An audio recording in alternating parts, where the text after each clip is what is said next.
सबसे पहले हम ऐसे ही समस्थिति में सीधे खड़े हो जाते हैं और अपने दोनों पैरों के बीच में ऐसे अपने शोल्डर लेवल के बराबर डिफरेंट रख लेते हैं और ऐसे अपने दोनों हाथों को ऐसे अपने सिर के ऊपर ऐसे रख लें। हथेलियां ऊपर की तरफ रहेंगी। श्वास अंदर भरते हुए ऐसे अपने ऊपरी शरीर को ऊपर की तरफ स्ट्रेच करते हुए कम से कम 20 सेकंड तक ऐसे ही होल्ड करके रखें।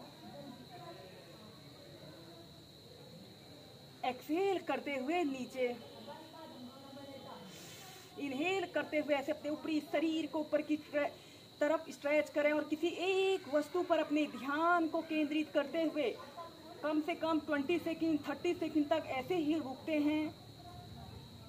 एक्सहेल करते हुए नीचे। ऐसे ही से आप 4 से 5 बार कीजिए। इसके बाद हम नेक्स्ट अभ्यास करेंगे कटी चक्रासना। आपने ऐसे ही सीधे खड़े हो जाना है और अपने दोनों पैरों के बीच में ऐसे कम से कम 1 से 1.5 फीट का ऐसे स्पेस रख लेते हैं और अपने दोनों हाथों को कंधों के समानांतर ऐसे सीधे कर लेते हैं और फिर ऐसे अपने शरीर को ऐसे ट्विस्ट कर लेते हैं और ऐसे सीधे देखिए 10 सेकंड तक ऐसे ही रुकें।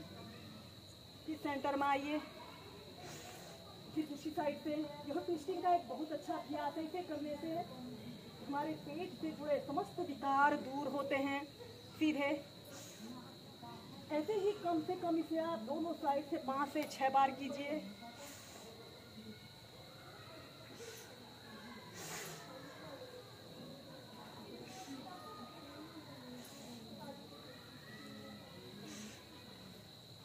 फिर नीचे। इसके बाद इसी कटी चक्रासना के नेक्स्ट वेरिएशना को करने के लिए आपने ऐसे ही सीधे खड़े हो जाना है और अपने दोनों हाथों को ऐसे कमर के पास ऐसे रख लेते हैं और फिर इसके बाद आपने अपने दोनों हाथों को कंधों के पार्श्व भागों में ऐसे फैला लें। अपने राइट हाथ को ऐसे अपने लेफ्ट कंधे के पास ऐसे रखें और ऐसे अपने हाथ को ऐसे अपने कमर के पास रखते हुए ऐसे अपने शरीर को ट्विस्ट कर लें और अपने लेफ्ट पैर के हील को देखिए। 20 सेकंड होल्ड करने के बाद फिर सेंटर में, फिर दूसरी साइड से।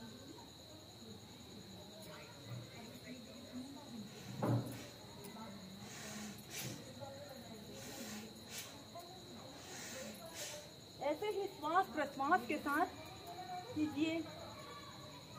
फिर नीचे। नेक्स्ट अभ्यास करेंगे कागासना योग और उद्राकर्षणा योग को प्रैक्टिस करेंगे। यह पहले आपने ऐसे ही कागासना की पोजीशन पर ऐसे बैठ जाते हैं। अपने पैरों के बीच में ऐसे कम से कम आधे फीट का ऐसे स्पेस रख लें और अपने दोनों हाथों को ऐसे अपने घुटनों के ऊपर ऐसे रख लें ऐसे, या फिर अपने दोनों हाथों को ऐसे घुटनों के आगे से रखते हुए ऐसे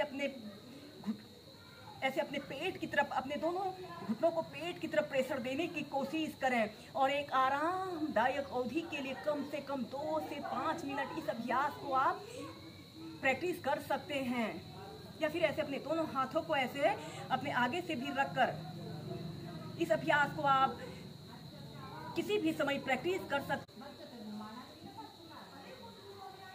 जब आप ऐसे ही कागासना की पोजीशन पर बैठ लेते हो तो फिर इसके बाद आपने ऐसे अपने दोनों पैरों को ऐसे आपस में ऐसे मिला लेते हैं और ऐसे अपने शरीर का समस्त भार अपने पंजों पर ऐसे रख लेते हैं।